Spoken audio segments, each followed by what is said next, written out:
બાળકનો જન્મદિવસ હોય ત્યારે શું થાય? એને નવા કપડાં લઈ દેવામાં આવે, ઘરમાં ડેકોરેશન થાય, કેક કાપવામાં આવે, બાળક બધાને ચોકલેટ આપે અને એ દિવસે કોઈ હોટલમાં કેવી રીતે જમવાનું થાય. આ બધું ન કરવું એવું હું નથી કહેતો, પરંતુ બાળકનો જન્મદિવસ હોય ત્યારે એને આ ભગવાનના મંદિરમાં દર્શને લઈ જાઓ. બીજું, એ બાળક જરૂરતમંદને એટલે કે અનાથાશ્રમમાં, ગૌશાળામાં કે વૃદ્ધાશ્રમમાં કોઈને મદદ કરે એવું આયોજન કરો. ત્રીજું, એના હાથે જન્મદિવસ નિમિત્તે એક ઝાડ રોપાવો અને એની માવજત કરવાનું ગાઈડન્સ આપો. ચોથું, આપની સોસાયટીમાં કે એપાર્ટમેન્ટમાં જેટલા વડીલો છે બધાના બાળક આશીર્વાદ લે એવું આયોજન કરો.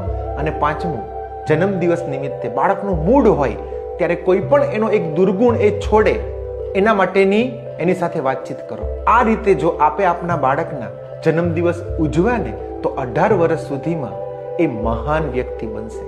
આ દુનિયામાં મોટા માણસ ઘણા બધા છે, મહાન ઓછા છે, અને જરૂર તો એની જ છે. જે બાળકનો જન્મદિવસ તમારા ગ્રુપમાં આવતો હોય એના માતા પિતાને આ વિડીયો શેર કરજો.